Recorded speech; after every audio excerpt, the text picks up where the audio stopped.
देश में रिजर्वेशन हटाओ आंदोलन करने की बात कही जा रही है। कॉकरोच जनता पार्टी के तर्ज पे इंस्टाग्राम पेज बनाकर डिजिटल क्रांति करने की कोशिश हो रही है।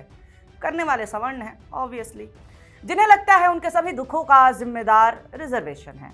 सबसे बड़ा और इनके हिसाब से सबसे मारक तर्क है कि यूपीएससी में रिजर्वेशन के कारण हम एग्जाम नहीं निकाल पाते, हमें सीट नहीं मिलती है।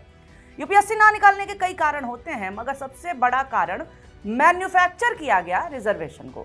वैसे यूपीएससी में सवर्णों को भी रिजर्वेशन मिलता है, बस वो लीगल नहीं है और पब्लिक नहीं है, अंदर खाने चलता रहता है छुप छुप के। कैसे? चलिए जानते हैं पॉलिटिकल नारी के इस एपिसोड में।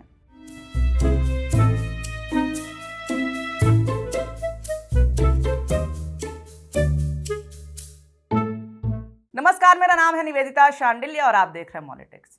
यूपीएससी के नतीजों पर गौर फरमाने के बाद दो तरह के रिजर्वेशन नजर आते हैं। एससी एसटी पिछड़ों को मिलने वाला रिजर्वेशन, दूसरा सवर्णों को मिलने वाला इलीगल रिजर्वेशन जो उन्हें मिलता है इंटरव्यू के दौरान। द वायर ने खोजबीन की तो जो सच सामने आया वो इन रिजर्वेशन विरोधियों को जरूर दिखाना चाहिए। यूपीएससी के रिटन एग्जाम में मार्क्स एक स्टैंडर्ड पैमाने पर मिलते हैं, वहीं इंटरव्यू में आकलन स्टैंडर्डाइज्ड पैमाने से हट करके सब्जेक्टिव जजमेंट से होता है। कम्युनिकेशन, कॉन्फिडेंस और पर्सनैलिटी जैसी चीजें परखी जाती हैं, यानी मार्क्स ह्यूमन जजमेंट पर टिके होते हैं, कोई मशीन या फिक्स्ड फॉर्मूला नहीं। यूपीएससी एक हाई स्टेक्स एग्जाम है। इंटरव्यू के मार्क्स में मामूली सा फर्क भी फाइनल रैंक, सर्विस अलॉटमेंट और पूरे करियर की दिशा को बदल सकता है। ऐसी इक्की दुक्की घटना होना नॉर्मल है, लेकिन द वायर की ये रिपोर्ट सबसे पहले यही क्लियर करती है कि ऐसी घटनाएं इक्की दुक्की नहीं है। 2020 से 25 तक 5 साल के डेटा में इंटरव्यू के मार्क्स में साफ फर्क नजर आता है। रिजर्व्ड कैटेगरी कैंडिडेट्स जो रिटन एग्जाम में मार्क्स जनरल कैटेगरी कैंडिडेट्स के बराबर लेकर के आए, उन्हें इंटरव्यू में मार्क्स कंपैरेटिवली कम मिले।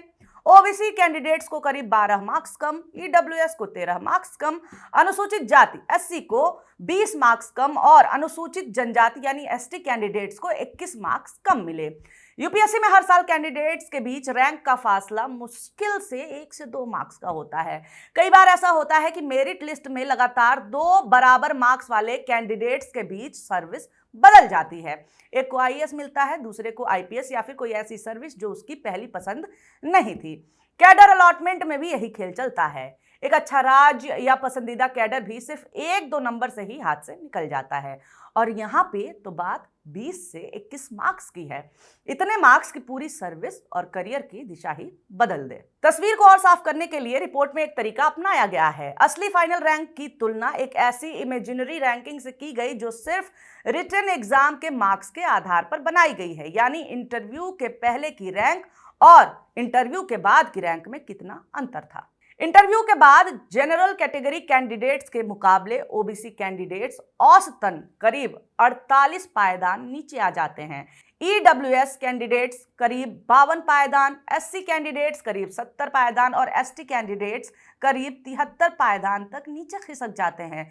यानी इंटरव्यू के बाद पूरी रैंक ही उलट पलट हो जाती है, और ये उलट पलट किसी रैंडम तरीके से नहीं हुई। इसमें एक साफ सामाजिक पैटर्न नजर आता है। 70-73 पायदान का मतलब सिर्फ रैंक में गिरावट नहीं है। इसका मतलब है जो कैंडिडेट रिटन एग्जाम के आधार पर टॉप सर्विसेज की कतार में खड़ा था, वो इंटरव्यू के बाद उस कतार से पूरी तरह बाहर होकर कहीं और जा खड़ा होता है। उसकी मेहनत जो रिटन एग्जाम में साफ मार्क्स के तौर पे नजर आई थी, इंटरव्यू की मेज पर पहुंचते ही कमजोर पड़ गई। एक तीसरी बात जो इस पूरे मामले को और गंभीर बना देती है वो ये है कि लिखित मार्क्स में सुधार का फायदा भी सबको बराबर नहीं मिलता। मान लीजिए 2 कैंडिडेट्स जिनके प्री एग्जाम में अलग अलग मार्क्स थे, फिर दोनों ने बराबर मेहनत की और यूपीएससी मेंस में बराबर नंबर लेके आए। यही सुधार उनका इंटरव्यू में नजर नहीं आता है।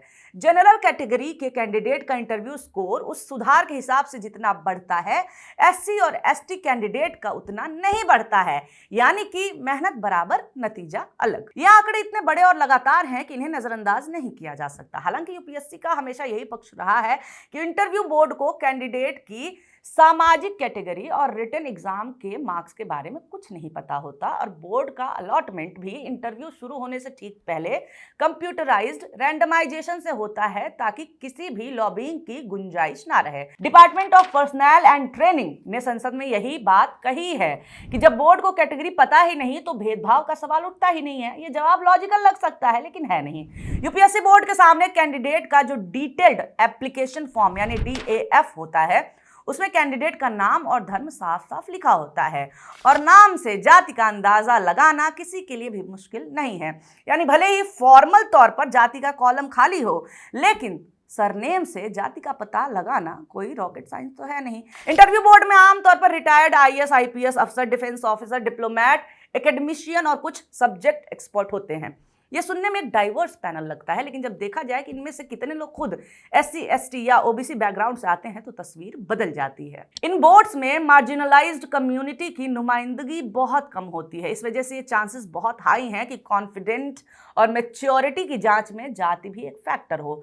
यहाँ जरूरी नहीं है कि हर बोर्ड मेंबर जानबूझकर सोच समझकर किसी के खिलाफ फैसला ले, लेकिन जब बोर्ड की सामाजिक बनावट ही एक तरफा हो तो जो भाषा, जो लहजा, जो आत्मविश्वास दिखाने का तरीका उस बोर्ड को सही या सूटेबल लगेगा वो मैक्सिमम केसेस में वो होगा जिस तबके से वो बोर्ड आता है। शायद यही वजह है कि हमें इस तरह के केसेस देखने को मिलते हैं जहां एक तरफ रिजर्व्ड कैटेगरी के कैंडिडेट रिटन एग्जाम में अच्छे मार्क्स लाकर भी इंटरव्यू में अच्छे मार्क्स नहीं ला पाते, वहीं दूसरी ओर जनरल कैटेगरी के कैंडिडेट इंटरव्यू में रिटन एग्जाम से बेहतर मार्क्स पाते हैं। अपाला मिश्रा का मामला देखिए। इन्हें यूपीएससी मेंस में 1750 में से 816 मार्क्स मिले यानी 50% से भी कम, लेकिन इंटरव्यू में 275 में से 215 नंबर। इंटरव्यू के दम पर ही अपाला मिश्रा की रैंक 9th हो गई। हो सकता है अपाला मिश्रा ने मेंस के बाद बहुत ज्यादा पढ़ाई की हो, लेकिन जब इस मामले को डेटा पैटर्न के साथ मिलाकर देखते हैं तो सवाल उठाना तो लाजमी हो जाता है। जातिगत भेदभाव के अलावा एक और वजह है प्रिविलेज। यूपीएससी हमेशा से दावा करता आया है कि उसका सिस्टम सबको बराबर मौका देता है, यानी एक लेवल प्लेइंग फील्ड। कागज पर देखा जाए तो ये बात सही भी लगती है क्योंकि एग्जाम पेपर सबके लिए एक जैसा होता है, सिलेबस एक जैसा होता है, लेकिन असली दिक्कत उस मैदान में उतरने से पहले की तैयारी में छिपी होती है।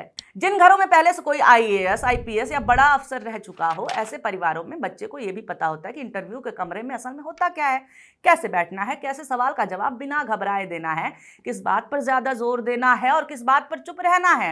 उन्हें महंगी कोचिंग आसानी से मिल जाती है, मॉक इंटरव्यू के कई राउंड करवाए जाते हैं और पर्सनैलिटी ग्रूमिंग के लिए अलग से लोग रखे जाते हैं जो सिखाते हैं कि स्ट्रेस वाले सवाल पर कैसे शांत रहना है, कैसे मुस्कुराते हुए जवाब देना है, कैसे अपनी बॉडी लैंग्वेज से भरोसा दिखाना है।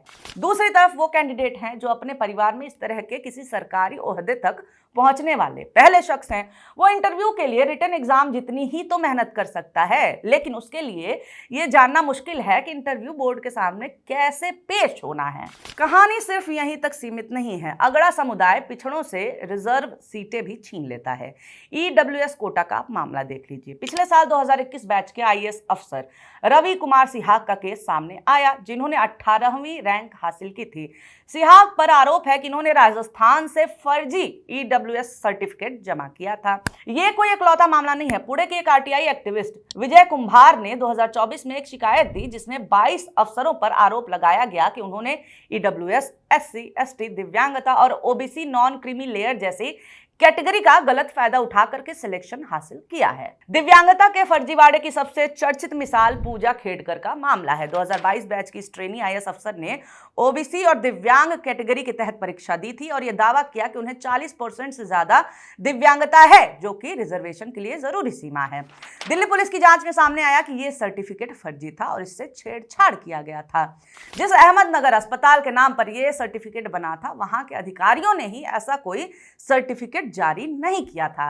इतना ही नहीं, जिस OBC non creamy layer category का फायदा उन्होंने लिया था उसके लिए पारिवारिक आय की सीमा तय है, जबकि उनके पिता ने खुद चुनाव लड़ते वक्त 40 करोड़ रुपए की संपत्ति घोषित की थी। यानी एक तरफ आर्थिक हैसियत जो नॉन क्रीमी लेयर की सीमा से कहीं ऊपर थी, दूसरी तरफ दिव्यांगता का दावा जो जांच में खोखला निकला।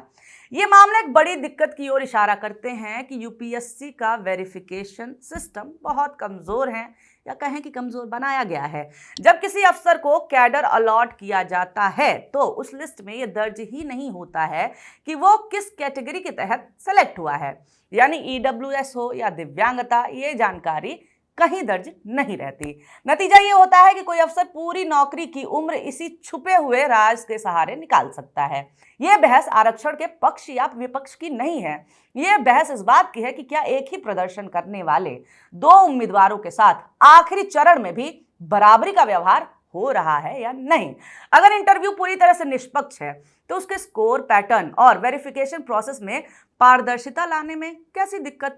इंटरव्यू को स्ट्रक्चर्ड बनाना चाहिए, साफ रूब्रिक और स्टैंडर्डाइजेशन के साथ, ताकि सब्जेक्टिव जजमेंट की गुंजाइश कम हो। वरना हर साल यूपीएससी रिजल्ट के बाद यही बहस लौट करके आती रहेगी, और सही मायनों में आनी भी चाहिए। अगर हर साल डेटा एक जैसे सवाल खड़े कर रहा है तो इन सवालों को सिस्टम पर हमला कह करके खारिज नहीं किया जा सकता। परेशानी आरक्षण नहीं है, परेशानी ये है कि अभी भी इसका पूरा फायदा उन्हें नहीं मिल पा रहा है जिनके लिए ये लाया गया था। आपकी राय क्या है इस पे कमेंट करके बताइए। वीडियो आपने अंत तक देखा है, अच्छा लगा है तो फिर लाइक करिए, और ऐसे ही वीडियोस आपके सामने आते रहें इसके लिए हमारे चैनल को ज़रूर सब्सक्राइब करें। वीडियो देखने के लिए बहुत शुक्रिया, बहुत धन्यवाद।